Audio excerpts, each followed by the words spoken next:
Assalamualaikum warahmatullahi wabarakatuh. Selamat pagi dan salam sejahtera untuk kita semua. Bersama Pikir Itu Langgung, kita berjumpa kembali dalam video pembelajaran cerdas tangkas semester 2.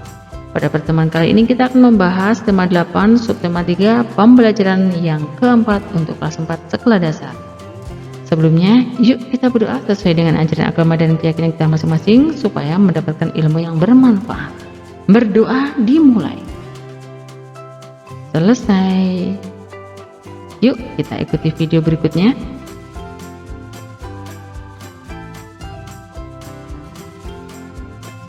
Muatan bahasa Indonesia. Bermain peran sesuai cerita fiksi.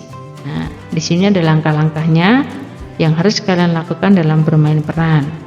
Bisa dimulai dari mencari cerita fiksi, menuliskan cerita fiksi pada kertas folio, membagi peran, memperagakan mulai dari bermain peran dalam bentuk video bersama kelompok, mengingat kembali peran dalam cerita fiksi yaitu protagonis, antagonis, tritagonis, dan figuran.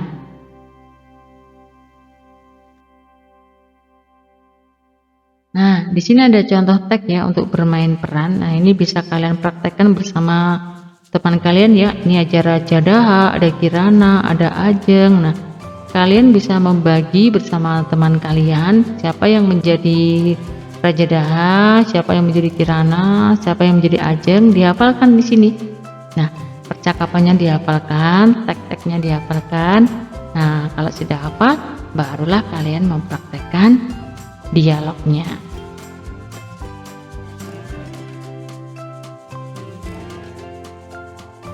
Ayo mengerjakan soal-soal berikut ini dengan benar. Sifat yang dilekatkan pada diri tokoh, penggambaran atau pelukisan mengenai tokoh cerita disebut penokohan.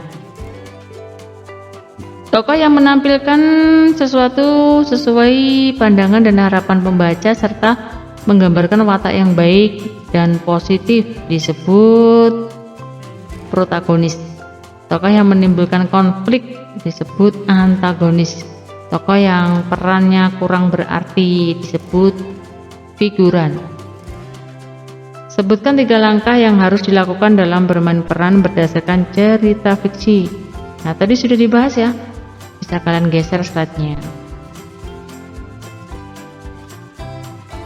Muatan IPS. Corak kehidupan kegiatan ekonomi di lingkungan tempat tinggal. Nah, di sini ada pembahasan tentang corak kehidupan tradisional dan kehidupan modern. Kalau corak kehidupan tradisional, mata pencarian penduduk yang dimiliki corak sederhana sangat berhubungan dengan pemanfaatan lahan dan sumber daya alam. Contohnya pertanian, perkebunan, dan peternakan. Kalau corak kehidupan modern atau kompleks, mata pencarian penduduk yang memiliki corak modern biasanya lebih mendekati sektor jasa, transportasi, dan pariwisata. Nah, untuk kegiatan 2, coba amati lingkungan di sekitarmu ya. Identifikasikanlah corak kehidupan masyarakat di lingkunganmu. Tulislah hasil pengamatan kalian. Nah, penduduk di tempat tinggalku misalnya hidup di lingkungan dengan corak kehidupan jenis pekerjaannya yaitu kegiatan ekonominya di tempat tinggal saya yaitu. Nah, bisa kalian tuliskan.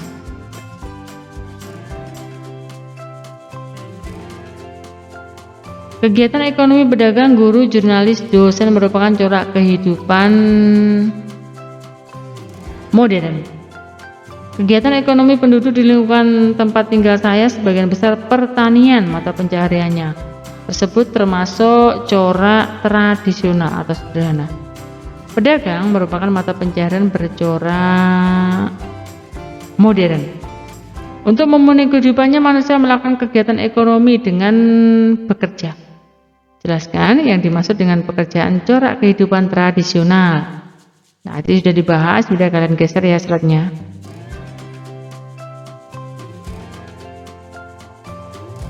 Toleransi dalam keberagaman masyarakat. Toleransi merupakan sikap saling menghormati satu sama lain terutama dalam menyikapi perbedaan. Nah, Di sini bentuk tindakannya berbuat baik kepada tetangga tanpa membeda-bedakan suku dan agama, ikut serta dalam kerja bakti di desa secara rutin, menghormati orang dari agama lain, menghargai pendapat warga lain, memberi bantuan terhadap korban bencana, dan lain-lain.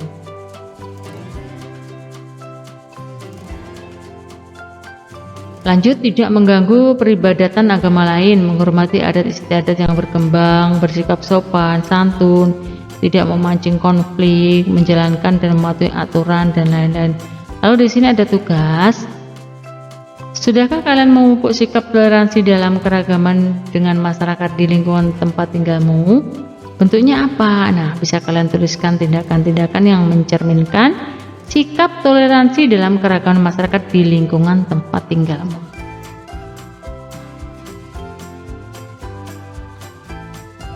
Ayo berlatih. Kemungkinan yang akan terjadi apabila kita tidak memiliki sikap toleransi beragama adalah perselisihan antar agama. Menghargai perbedaan agama, suku, ras, budaya adalah jenis sikap toleransi.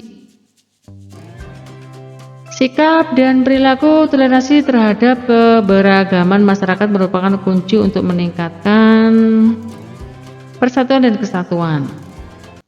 Perbedaan itu merupakan rahmat Tuhan Yang Maha Esa, kekuatan dan karunia yang diwujudkan melalui sikap saling menghormati.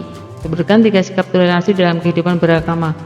Misalnya, melaksanakan ajaran agama dengan baik, menghormati agama orang lain, tidak memaksakan keyakinan agama, dan lain-lain. Itu tadi ya nak, pembahasan yang bisa Ibu sampaikan. Mohon maaf jika banyak kesalahan dan kekurangan. Sampai jumpa di video pembelajaran berikutnya. Ibu akhiri, wassalamualaikum warahmatullahi wabarakatuh.